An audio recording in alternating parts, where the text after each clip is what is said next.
Hello, my name is Paul Priestley. Welcome to ArtTutorialsOnline.com. Today we're going to be looking at drawing cliffs and crevices. Yes, the craggy bits. And we're going to draw them in pencil. We're going to need to make a start. So let's not hang around. We've got to go. Come on. For this drawing I'm using three pencils, an HB, 2B and a 6B pencil. I'm going to start with the HB pencil because that produces a nice light line. Now you can see to do the top of the cliff I'm just simply doing a wiggly line, but then you draw verticals from each one of the points, if you can see. Now when you're drawing the lines down, try to make them look a little bit bent and twisted and rough, and you can see how the whole thing comes together. Now the bottom of the cliff is also a little bit rough as well. See how it works. Now to draw the crevice, I'm simply just doing a wiggly line. That's a technical term, as you know. And you can see here again, but we're working with vertical lines. Bring the vertical lines down, nice and wiggly like that. Bring them right down at the bottom there, so a very deep crevice, as you can see. You see the idea? So it's very simply drawn. All I'm going to do now is just draw a few little shapes around the bottom, a few little rocks and such like. Now I've drawn this in the HB pencil very lightly, so that if I make a mistake I can simply go over it. That's not a problem. You see? I'm going to go over it now with my 2B pencil. Now you can see I'm just blocking in the top section here. I've gone around it with a dark tone. I'm just blocking it in now nice and dark. Okay, a little bit of touch of the 6B pencil there. Now, going around the edges. As I go around the edges, I'm bringing in lots more lines. Again, try and twist the lines. Sometimes vary the pressure. Twist the pencil a bit. Vary it a little bit. Just go for it. That's what you've got to do. Really go for it. And then it's a case of using line. Now, this bit is really important because if you notice, the lines tell you what's happening to the rock face. So here I'm drawing vertical lines and it looks very vertical. Do you see the idea? Now, in a moment, I'm just going to block in some areas here. See, keep it quite rough. Don't make it too neat. You see the idea? Now, when we come to this bit here, look what I'm going to do with these lines. I'm now going to vary the angle of the lines. Now, have you noticed now, it looks like the rock face is twisted. Do you see the idea? Look, can you see how the lines are telling us what is happening to the face of the rock? It's not nice and smooth anymore. It's twisted, you see? And because I've got the angles of the line going from different positions, it gives that effect. So you really do have to make sure you draw the lines from different angles. Now, as we come a little bit closer, you notice now that I'm pressing on harder. So the angles of my lines, or the tone of my lines is becoming darker. So I'm varying the tone a little bit more, adding a few vertical lines. These can represent the cracks in the rock. But you notice again here the angles. Look, you see how the angles are changing. And this helps us, the brain, to recognize that the angle of the rock is also changing. Now, you don't have to do this exactly like this, it doesn't matter because no one's going to know the angle of a rock. So you can change it as you wish. But leave some light spaces. You see where I'm leaving the light areas, it makes it look like you've got highlights on the rock. I'm just going over now with a bit of graphite, 6B graphite, just to darken this top little bit up here. You can now work on top with your pencil, and I'm just simply adding more and more lines, as you can see. Now you've really just got to experiment with this. The more you sort of practice this, the more you develop these lines. Different pressure, different angles is the really important element. Leaving little sections, adding little cracks afterwards, you can see just little vertical lines and such like, all helps.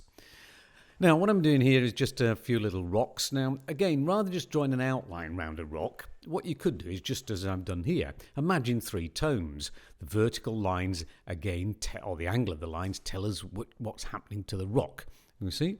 So I'm just varying the pressure again with my angles and my rocks.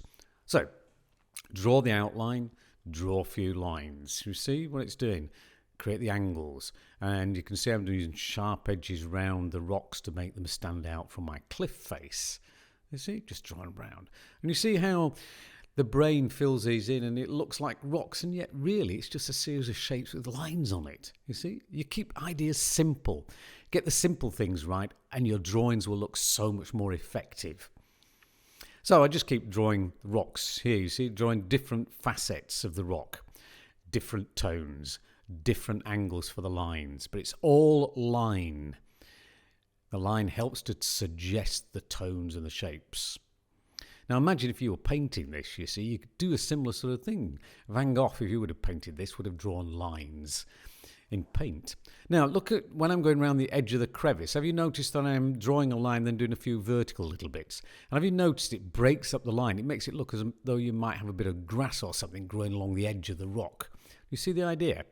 So it's very simple. So you're breaking up the line, make the line look more interesting. Same with the verticals. You see how we make some of the vertical lines look a bit more wobbly. And then we simply do what we did before. We're drawing line to suggest the shapes in the rock. A few little cracks, a few little verticals. As we get down to the bottom of the crevice, it's obviously going to get darker.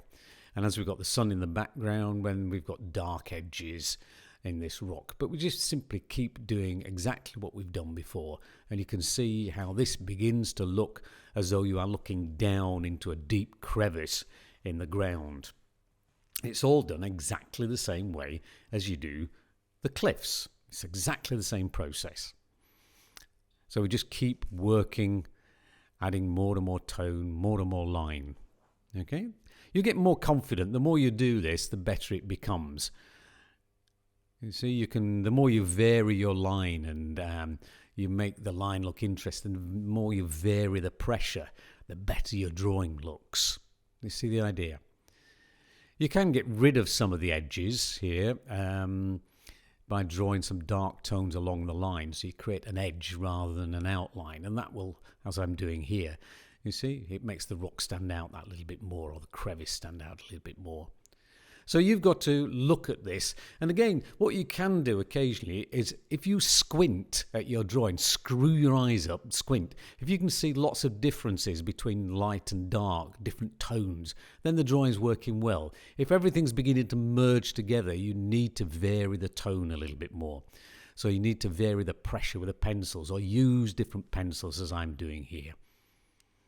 Okay, we're coming close now to the end of the drawing. Just put a few rocks around the edge of my crevice here. And then what I'm going to do is to suggest a few lines along the surface of this area here to suggest that the surface isn't nice and flat. You see, I'm just drawing some very, very little lines along here, just slightly wobbly lines, nice light tones. But you see how it's suggesting that this area looks quite flat. And again, I'm doing the idea of drawing a line twiddly bit, drawing a line twiddly bit. You see, it makes it look like a bit of grass.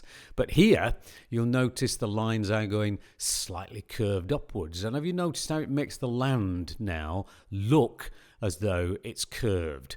So the lines are constantly telling us what's happening in the drawing. And this is really, really important. You see, lines tell a story. Don't just draw any old lines. Don't shade it in any old way. You've got to think about what you're doing. What is this line actually saying? What's it actually doing? Okay, we're coming to the end of the drawing here. Might put a few little bits just on top of my hill in a moment.